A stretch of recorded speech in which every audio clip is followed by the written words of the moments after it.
할렐루야, 예담교회 주일예배에 오신 우리 성도님들을 주의 이름으로 사랑하고 축복합니다. 나는 입술이 둔한 자입니다. 우리는 이미 이 말을 모세로부터 여러 번 들어왔습니다. 모세가 어떻게 해서든지 하나님 앞에 핑계를 대고 이 사역에서 빠져나가기 위해서 사용한 말입니다. 그리고 모세 그 스스로가 입술이 둔하다라고 했기 때문에 하나님께서는 그의 영 아론을 그의 곁에 붙여주셨는데, 그럼에도 불구하고 모세는 여전히 자신의 입은 둔한데 어찌 바로 앞에 나아갈 수 있겠느냐라고 하나님께 떼를 쓰고 있습니다.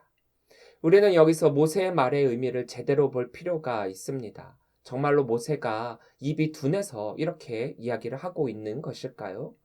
젊은 시절 모세는 애굽의 고등교육을 받은 자입니다. 애굽의 왕자로서 갖춰야 할 모든 소양을 배웠고, 또 많은 사람들을 통솔하고 다스려야 하는 입장상 수사학도 배웠을 것이며 언변 역시도 뛰어났을 것입니다.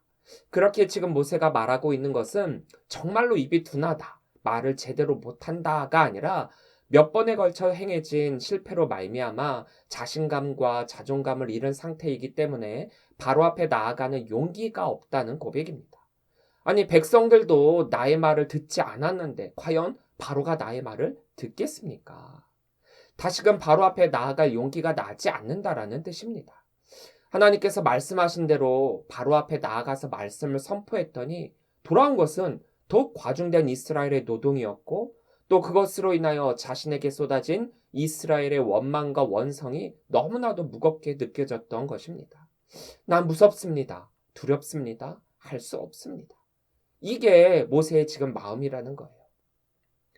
우리들은 참 희한하게도 우리에게 사역이 주어졌을 때 가장 먼저 찾는 것이 나의 단점입니다.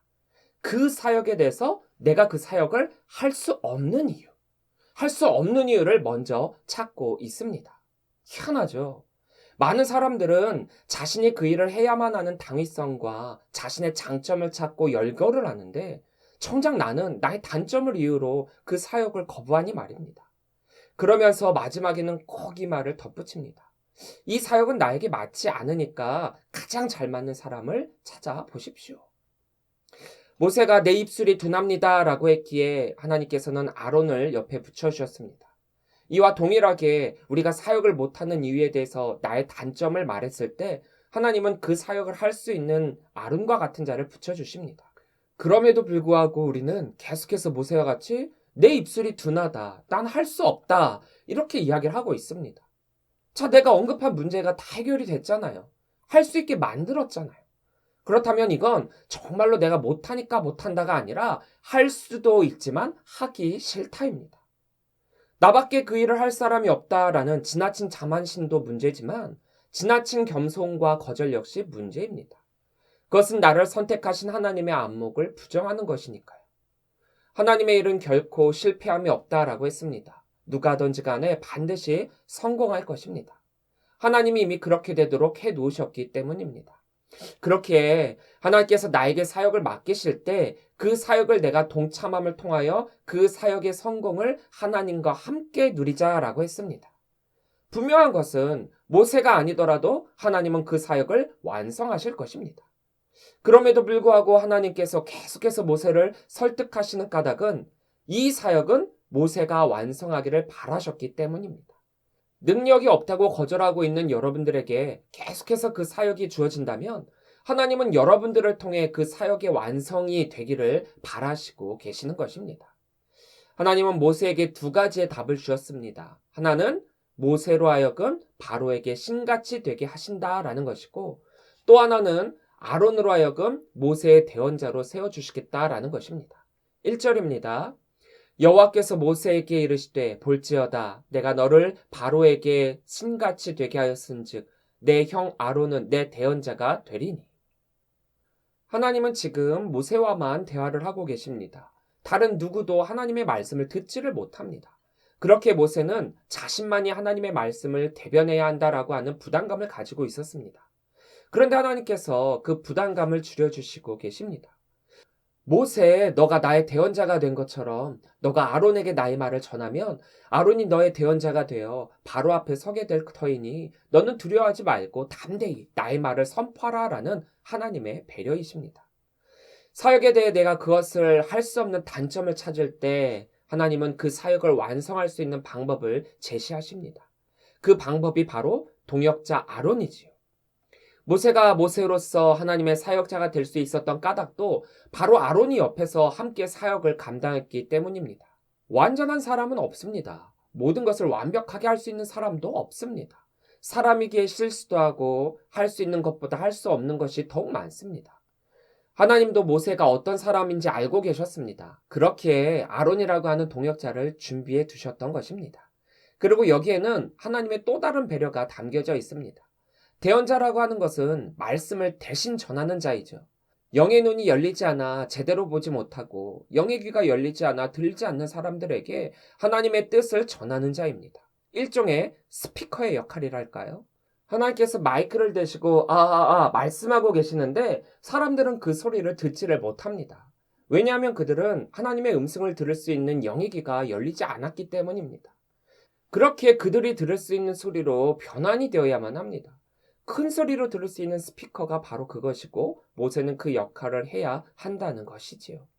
대언자로 사용되어진 히브리어 단어 나비는 선지자, 예언자로도 번역이 되며 어떤 사실을 미리 말하거나 대변하는 사람을 뜻합니다.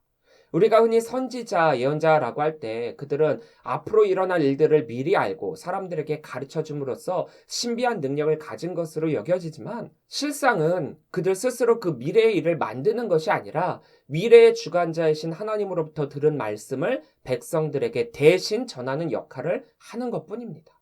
그러니까 선지자나 예언자는 미래의 일을 말하는 것 맞기는 하지만 진짜는 미래의 일을 미리 알고 가르쳐 준다가 아니라 하나님의 말씀을 대언한다. 즉 대언자의 역할이 가장 크다는 것입니다. 그렇게 대언자 나비는 하나님의 말씀 그대로 전해야 합니다.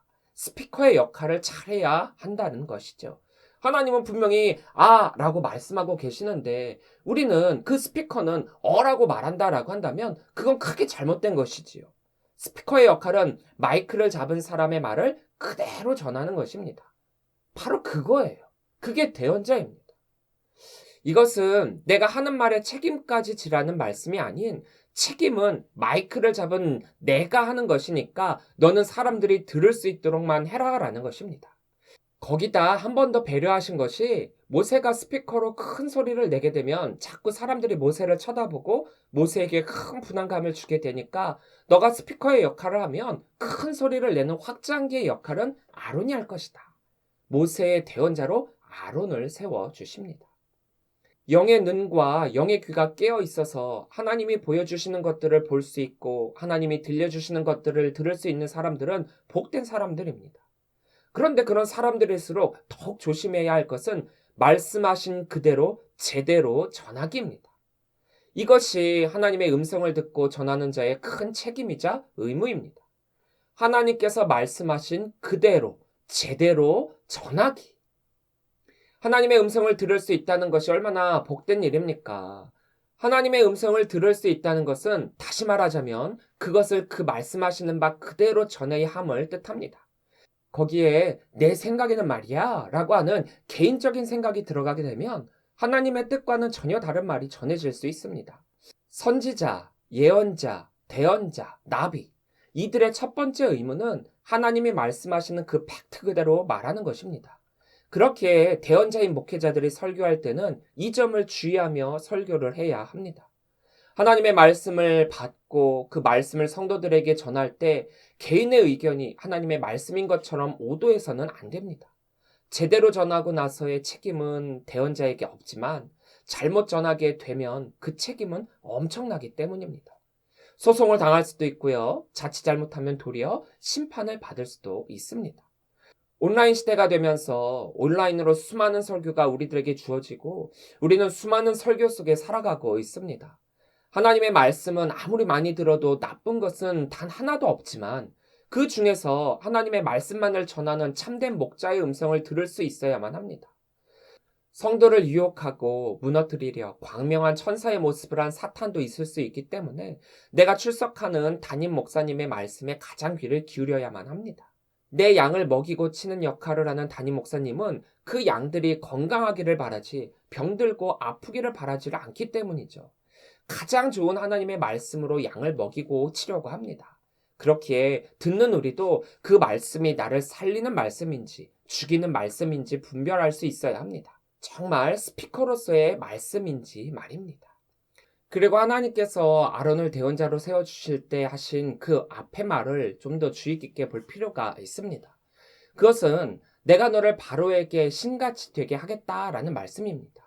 네타티카 에로이 에파로, 이 말을 직역하면 내가 너를 바로에게 신으로 줄 것이다 입니다. 하나님께서 주신 이 말씀을 두 가지의 방향에서 볼 필요가 있습니다. 하나는 바로의 편에서 보는 방법인데요. 바로의 편에서 모세가 신으로 보이게 되는 현상입니다. 이미 바로는 애굽에서 신 같은 존재입니다. 신 같은 존재이기는 하지만 진짜 신은 아니죠. 그렇기에 그들은 다른 우상들도 섬기는 것입니다. 그런데 애굽에서 신으로서 군림하고 있는 바로에게 모세가 신같이 되게 하겠다라는 것은 어떤 의미일까요? 모세가 신같이 되게 되는 이유는 그들의 눈이 어두워서 하나님을 보지 못하고 그 일을 행하는 인간인 모세를 보고 있기 때문입니다. 그래서 그 일을 행하는 모세를 신처럼 여기게 된다는 말입니다. 그들은 하나님을 모른다라고 했습니다. 참신으로서의 하나님을 알았다면 그럴 필요가 없었겠지만 하나님을 하나님으로 보지 못하기 때문에 그 능력을 행하는 눈에 보이는 모세를 신같이 보게 된다는 것입니다. 모든 권능은 하나님으로부터 나오는 것임에도 불구하고 영안이 닫히면 우리도 바로와 같이 될 수 있습니다. 이단에 빠진 많은 사람들이 바로 이렇습니다. 헛된 것을 보면서 진짜라고 여길 수도 있고 속는지도 모른 채 거짓된 것에 현혹되어 스스로를 무너뜨리게 될 것입니다. 바로는 자신을 스스로 신이라 여기다 보니까 인간인 모세 역시도 신같이 보게 되는 것입니다. 물론 이것이 처음부터 그렇게 되지는 않을 것입니다. 왜냐하면 하나님이 바로를 완악하게 하실 것이기 때문입니다. 3절부터 4절입니다. 내가 바로의 마음을 완악하게 하고 내 표징과 내 이적을 애굽 땅에서 많이 행할 것이나 바로가 너희의 말을 듣지 아니할 터인즉 내가 내 손을 애굽에 뻗쳐 여러 큰 심판을 내리고 내 군대 내 백성 이스라엘 자손을 그 땅에서 인도하여 낼지라. 지금 바로는 하나님의 심판의 대상입니다. 하나님은 이 애굽의 신인 바로를 통해서 애굽을 심판하실 것입니다. 그렇게 하기 위해서는 이 바로를 먼저 꺾으실 필요가 있습니다. 그런데 그 바로는 스스로가 신이라 여기는 망령된 생각과 자리에 앉아 있습니다. 영적으로 깨어있지 않으면 스스로를 신이라 여기고 하나님을 망령되이 여기는 큰 죄에 빠지게 됩니다. 하나님은 모세를 통해서 스스로가 신이라 여겼던 바로를 치시고 계시는 것입니다. 너희가 아무리 스스로를 신이라 여길지언정 그것은 가짜 신이고 심판의 대상이 될 뿐이다. 또 하나는 모세의 편에서 바라보는 건데요. 모세 편에서 바로가 모세를 신같이 보게 되는 현상을 보겠습니다. 이것은 어찌 보면 모세에게 주는 하나님을 믿는 우리들에게 주시는 주의사항 같은 것들입니다. 아론을 대언자라고 말씀하신 것처럼 모세가 바로에게 신같아 보이게 될지는 모르지만 모세 역시도 하나님의 대언자라는 사실을 잊어서는 안 된다라는 것입니다. 바로가 모세를 신같이 여기게 될지라도 모세는 진짜 신이 되는 것이 아닙니다. 아무리 모세가 여러 이적을 보인다라고 하더라도 모세가 그 이적의 주관자가 아니라 그것을 대신행하는 자입니다. 그 능력은 오로지 하나님으로부터 나오는 것임을 잊지 말아야 합니다. 인간은 신이 아닙니다. 인간은 하나님이 아닙니다. 그러나 영안이 닫혀 제대로 보지 못할 때, 즉 하나님을 볼 수 없게 될 때 인간은 스스로가 신이 될 수 있다라고 하는 착각 속에 빠지게 됩니다. 그리고 그것은 할 수 있는 것이 많다라고 여길 때, 또 못할 것이 없다라고 여기고 높은 위치에 있게 될 때, 또 누구보다도 앞에 서게 될 때 그렇게 되기가 쉽습니다. 바로처럼 말입니다. 높은 자리나 혹은 사람들에게 떠받들여지는 위치에 있게 되면 나도 모르게 우쭐하게 되어서 나의 자리를 망각하게 되는 일이 일어나게 됩니다. 하나님께서 모세를 통해 많은 이적을 행하시게 되면 모세가 자기도 모르게 이 이적을 자기가 행한 것으로 착각을 하게 될지도 모릅니다. 안타깝게도 사역자들 중에서 많은 사람들이 이런 잘못을 범하고 있습니다. 하나님께서 주신 능력과 달란트는 하나님의 영광을 위해서 사용되어져야 할 것이었는데 자신의 영광을 위해서 또 자신의 돈벌이를 위해서 주신 그 능력을 없는 다른 이들에게 파는 행위까지 하는 경우도 있습니다. 사역자는, 리더는 이런 부분에 주의를 해야 합니다. 특별히 목회자들은 하나님의 말씀을 대언하는 자리이기 때문에 더욱 그리해야만 합니다. 이 세상에 많은 이단의 교주들이 왜 생겨난 줄 아십니까? 그들 역시도 처음에는 하나님을 알던 사람들입니다. 하나님을 따르던 사람들입니다. 사탄이 처음부터 사탄은 아니었죠. 처음에는 하나님을 잘 섬기는 하나님의 천사였다가 하나님과 같이 되려고 하는 교만이 생기고 그래서 사탄이 된 것입니다. 하나님의 영광이 너무나도 부러우니까 하나님께 돌려야 할 영광을 자신이 받아야겠다라고 하는 오만한 생각을 갖게 된 것입니다. 하나님의 사람이었던 그들도 하나님과 같이 되려고 하다가 이단 교주가 되어 자신들이 하나님이라고 하게 된 것입니다. 자신들이 신인 양, 하나님이 하실 수 있는 것을 자신도 할 수 있는 양 설쳐대지만 하나님은 분명하게 그들을 심판하실 것입니다. 바로와 마찬가지로 말입니다. 하나님을 하나님으로 여기지 않고 하나님의 능력을 하나님의 능력으로 보지 않는 자들의 특징이 바로 완악함입니다. 따라하기, 비슷하게 흉내내기는 할 수 있을지는 모르지만 진짜가 될 수는 없습니다. 그러나 비슷하게 흉내내기를 하면서 나도 할 수 있다. 내가 가진 건 역시 신의 능력이다. 나도 기적을 행할 수 있다라고 여기게 되면 그 마음의 완악함은 변하지 않게 되는 것입니다. 10절부터 13절입니다. 모세와 아론이 바로에게 가서 여호와께서 명령하신 대로 행하여 아론이 바로와 그의 신하 앞에 지팡이를 던지니 뱀이 된지라. 바로도 현인들과 마술사들을 부르매 그 애굽 요술사들도 그들의 요술로 그와 같이 행하되 각 사람이 지팡이를 던짐에 뱀이 되었으나 아론의 지팡이가 그들의 지팡이를 삼키니라. 그러나 바로의 마음이 완악하여 그들의 말을 듣지 아니하니 여호와의 말씀과 같더라. 바로는 하나님의 능력을 봤음에도 불구하고 마술사들이 비슷하게 하나님의 능력을 흉내내었기에 이것을 하나님의 능력으로 인정하지 않고 있습니다. 하나님의 능력은 팩트이고 마술사의 행위는 속임수입니다. 그럼에도 이들은 속임수를 팩트로 받아들이고 있습니다. 그러나 이것까지도 하나님의 계획하에 있는 것입니다. 하나님은 일부러 흉내낼 수 있게 하신 것입니다. 우리는 이것을 착각해서는 안 됩니다. 이것조차도 앞으로 있을 큰 판을 위한 준비인 것입니다. 그러나 앞으로 하나님께서 하실 여러 이적들은 하나님의 하나님됨을 더욱 나타나게 될 것이고 그들은 결코 흉내낼 수 없는 하나님의 능력을 맛보게 될 것입니다. 그리고 그들은 더 큰 절망에 빠지게 될 것입니다. 3절부터 4절입니다. 내가 바로의 마음을 완악하게 하고 내 표징과 내 이적을 애굽 땅에서 많이 행할 것이나 바로가 너희의 말을 듣지 아니할 터인즉 내가 내 손을 애굽에 뻗쳐 여러 큰 심판을 내리고 내 군대 내 백성 이스라엘 자손을 그 땅에서 인도하여 낼지라. 바로가 더욱 완악하게 되면 될수록 하나님의 심판은 더욱 공고하게 될 것입니다. 바로가 한 번에 이스라엘 백성들을 놓아주지 않는다라고 해서 실패한 것이 아닙니다. 바로가 당장 모세의 말을 듣지 않는다라고 해서 하나님이 능력 없는 것이 아닙니다.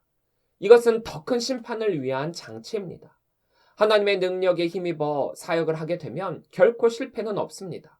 하나님은 하나님의 사역을 위해 여러 준비를 해 놓으시는데 거기에는 나뿐만 아닌 동역도 준비해 놓고 계십니다.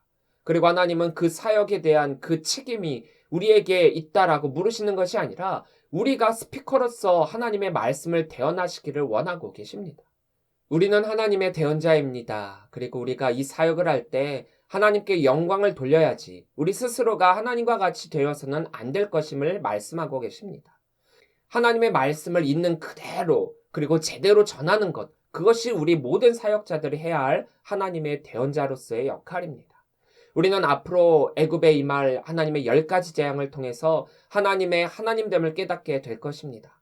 물론 마음이 완악해지면 바로와 같이 그 이적을 보고도 깨닫지 못하고 말씀을 들어도 돌이킴이 없을 것입니다. 영이 늘 깨어 있어 온전히 하나님의 능력을 바라보며 사역하는 성도들이 되기를 바랍니다. 이것이 정말 우리가 하나님의 사역을 감당하는 사역자로서의 모습일 것입니다.